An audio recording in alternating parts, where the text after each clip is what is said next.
What's up, guys? Sorry, I just got back from the gym and I noticed as I was editing some of these clips for you guys on this week's vlog that I didn't film an intro. So, what's up, you guys? My name is Logan, H-A-N-D, and this is Make It Happen TV, a channel that is dedicated to the endless pursuit of, well, making it happen, both in business and in life. And if you guys are interested in any of the things that we talk about on this channel, which includes finance, real estate investing, investing in franchises, and last but not least, the mindset and lifestyle that goes along with how I live my life to operate at the best possible way that I can as an entrepreneur, because there's a lot of mindset and feelings and rituals that I do in order to continue to operate and live my best life. So if you happen to be interested in any or one or all of those topics, you should check this channel out and you should subscribe, just because it's the morally right thing for you to do. And if one thing you think about, just doing one good deed for today, just one good deed, and if that good deed happens to be subscribing to this channel, or even if that's too good for you, maybe just a like button, like a thumbs up would be fantastic. So that's all I ask.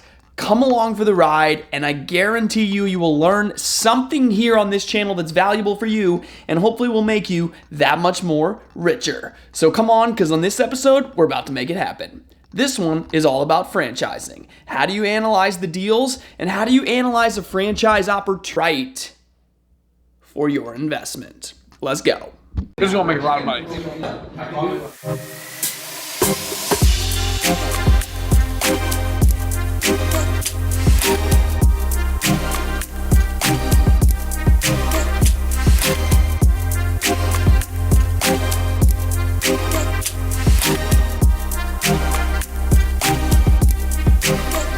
I hope you appreciate me switching up these angles just so that you don't get bored and looking at the same. So the first thing you want to consider is this something you're trying to have managed or a little bit more on autopilot?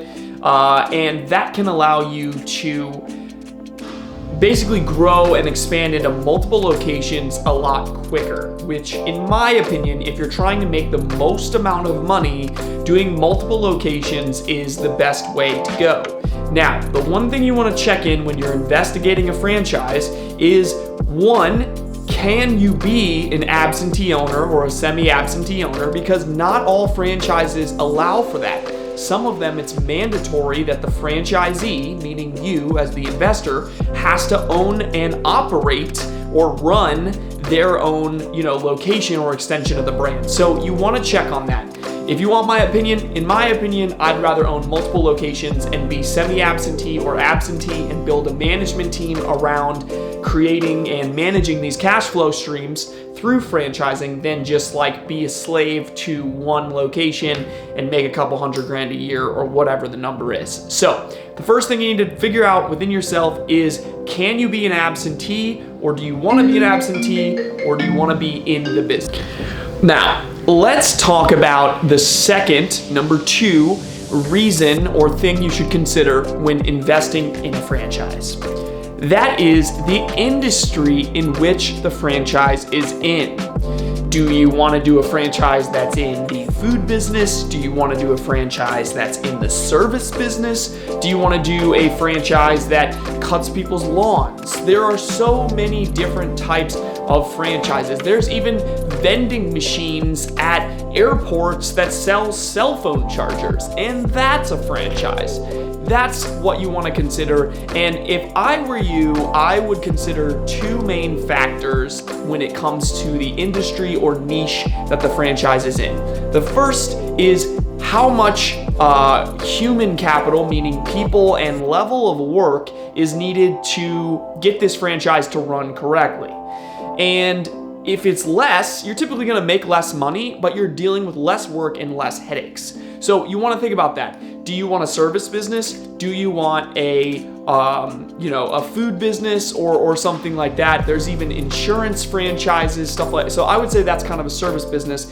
So, some of those you can be more hands-off, and some of them you need to be more hands-on. But typically the ones where you have to be more hands-on and there's higher volume, the easier it can be to make profit and to make money, and the profits you can make can sometimes be higher than just a very simple service business that might only make, 80 to 100 grand a year, something in that ballpark. So that is something you want to consider. I won't tell you which way to lean this way or that way, but what I will tell you is make sure when you pick a franchise, it's something that you can get behind. It's a business model or a niche that you are interested in and are maybe passionate about. Like, don't just pick something because of the numbers. Pick something that you have interest in and you could see yourself being interested in the business that you are purchasing. Because in theory, you're purchasing a business or the rights to run one, so you want to have at least somewhat interest in that business. Hopefully that makes sense to you. So let's talk about number 3, at least I think it's the third thing, or whatever number we're on, I want to talk about is, do you want to invest in an emerging brand that might be a new, hot, trending concept that might allow you to have a bigger piece of the pie and have more territory to expand into if you want to do multiple locations? But there is more risk involved with investing in a newer, growing franchise. You can look at some brands that have blown up and sold out super fast and then literally just disappeared. And I don't want to name any names like what is it called? Burger? There was a burger concept that literally just disappeared. They blew up, they had all these people jump on, they sold a shitload of units, and then literally just couldn't operate the business and left all the people high and dry, disappeared. So you really got to make sure you're with good people that know what the heck they're doing if you're going to invest in a newer brand, because there is some more risk involved in that. So that's on the one hand, can potentially have more area to expand and have more locations, but a little bit more higher risk. Plus, you can also kind of have a little bit more say in how the brand evolves and kind of adapts as it grows, versus the other hand, which is basically an old, established brand that has thousands of locations. It's a pretty predictable return. If you put it in an area where there's not one that's like within 5 miles, everyone knows the name and the brand, so it's probably gonna make pretty good money so long as it operates correctly.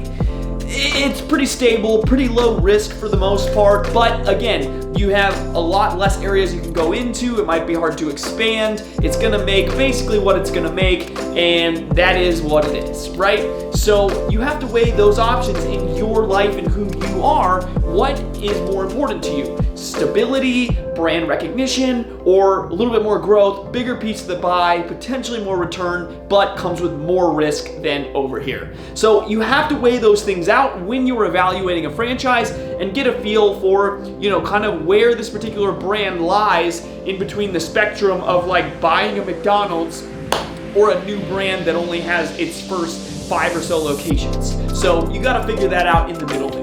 All right, so that's the next thing you got to have that mental conversation with before you invest, and figure out if you're comfortable and where you lie on the spectrum and what the brand lies within. Next question you have to ask yourself, which is always an important one when you're considering an investment opportunity, is how much capital do I have to put at risk out into this investment in order for me to yield a specific return, right?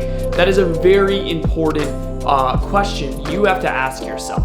Are you going to pay cash for the franchise fee and for all of the build out and all of those things?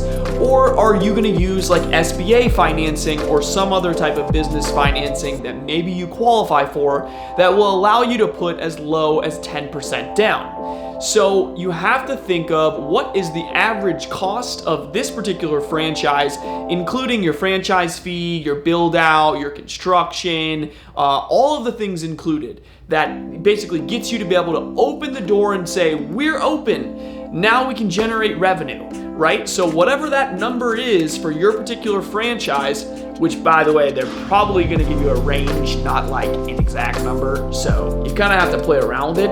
And then, figure out what sort of down payment you would qualify for. So like in my case, they made us put 15% down on the franchise that I decided to invest in. And that came out to about $70,000 to $80,000 of cash that we had to put into this particular investment vehicle, such as franchising. And then you have to ask yourself, if I'm putting out $80K and taking on risk and signing, personal guarantees with the loan and the landlord and all of these different variables, what is my expected return? And how much can I expect to make on an annual basis on the money that I had to put in to borrow money and build out all these things and make all of these things happen? And is that expected return enough for me, or is it not exciting for me to take on the risk and worth doing all of these different things that are going to be involved in order to get your franchise open? So you have to ask yourself that question. And for me, I'm expecting to generate a cash flow stream for each location that we own of anywhere from 200 to maybe 400 grand on the high end, but on the low end, like at least 150,000 a year in income, potentially a lot more. And for me, I feel like that's a great return on the $80,000 that we have risked and the risk that we have to take for collateralizing the loan and the personal guarantees with the lease, the landlord, the bank, all of those things. I'm basically looking at I should be able to have 100% return of my cash within year one, and potentially even more than 100% return in year one. That's just my example. It may not be for the franchise that you're looking at, but it all depends on the numbers, and you have to ask yourself what all money will be put in and what return can I expect to make. And that's going to lead me to my next point of what you want to analyze when you're looking at your franchises, which is the expected return and talking about the item 19 inside of the FDD. So let's go. All right, guys. So listen, inside of the franchising world, there is what's called an FDD. And if you aren't familiar with this is your first time thinking about or going down the franchise rabbit hole. Every legal franchise in the United States has to give you a document that has been approved by whoever approves franchises in America. I don't know. But basically it's an FDD, which stands for the Franchise Disclosure Document. And it basically is a giant document that you have to receive. And it just discloses to you all of the information about this particular franchise. The average costs associated with opening one, the average, amount of locations that have closed in some cases, the average, marketing, the royalties, everything about how the franchise works, and it discloses all of that to you. It also discloses who the important people of the business are and a certain key people, their roles, what they do, so on and so forth. And the item 19 is like the big bad wolf in the room of the FDD. And the reason why is because the item 19 is where the franchise discloses to you its average earnings per unit. And you want to be careful with this because a lot of people take the item 19 as like a promise or like a guarantee that it's going to generate these things. And it's not meant to be that way whatsoever. Fun fact, the item 19 is the most litigated and sued item of all of the franchising business and inside of the FDD. So a lot of people take it out of context. You can use it as a baseline, but I'd like to give you a couple of warnings, if you will, of things you need to look for inside of item 19s. Now, some brands will take some of their best locations that they have of all their locations, and they use those numbers in their item 19 to disclose to you the revenue or the income that these locations make. Now, you want to verify by calling those particular franchisees or the corporate and asking them, are these locations middle of the road, average, are they low, or are these some of the best, highest grossing locations that you have in all of your places? And you want to get that baseline in that context. Now, what you also want to do to cross-reference is make sure you call other franchisees that have recently opened locations in the last year that typically will be put inside of the FDD, because the FDD will show you all the franchisees, at least the ones that were willing to share their info, that you have the ability to call. And I always recommend, if you're serious about wanting to invest in a franchise and invest in a business, you should absolutely call other franchisees and ask them, are they happy with their investment? Why did they happen to invest in this brand, and how has their journey been so far since they entered into the franchise? You gotta ask those key questions and get a feel for those particular numbers. Now, I will tell you, there are some rules to this game. The franchisees can disclose to you how much money their location is making, but normally the franchisors cannot do that because they could potentially be sued for almost promising something. There's a lot of gray areas. So don't take offense if certain brands don't, talk about those things. You have to call the franchisees and you can talk to them. Now, other thing to remember, if the FDD does not have an item 19, that doesn't necessarily mean it's a red flag. That just means that they haven't had locations open for longer than 2 years to where they have those audited, fully functioning tax returns that they can use in the FDD to show you how much money the particular locations are making. So it's not necessarily a red flag if a brand chooses to not have an FDD, but if they were open for like 7 or 8 years and they didn't have one, then I would think it would be a red flag. But if it's a younger emerging brand, it's pretty typical that they don't have an item 19 until like year 3 or 4, and that's okay. You just have to look at other concepts that might be similar to the one you're looking at and get an idea of what those concepts generate in terms of revenue, right? So that is the one thing you want to look at, and be familiar with the item 19 and how to use it to your advantage. All right, guys, I hope that was useful and you understand. Also, guys, for some of you, I took the liberty of just literally going online and typing in an FDD example, and like this came up for this Broadway pizza company. So I'm just gonna scroll through here. You can see, again, it's a very large document. They're all exactly like this. These are all the things that it discloses to you: your fees, if they've been sued, patents, copyrights, trademarks, territory, like everything you can think of that would be important for this particular brand or buying a franchise.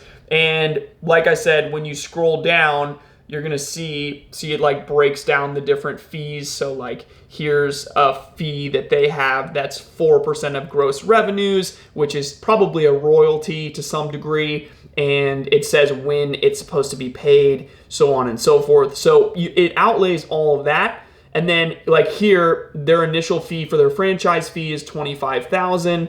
It's paid in lump sum all at once. And then this is, like I said, you know how I told you they were gonna give you a range? This gives you an idea of a range of like what it costs to build out a space that you're renting depending on the area. So they give you a range, right? And that's because some locations, like if you're building something in New York, it's gonna be a lot more expensive than in Minnesota. So they have to give you a range for that type of stuff. So this franchise is actually pretty inexpensive. Total costs anywhere from $136 to $356, which seems pretty cheap. Here you go. Financial performance representations. Boom. All right. The FTC is provide information about financial. So I don't believe.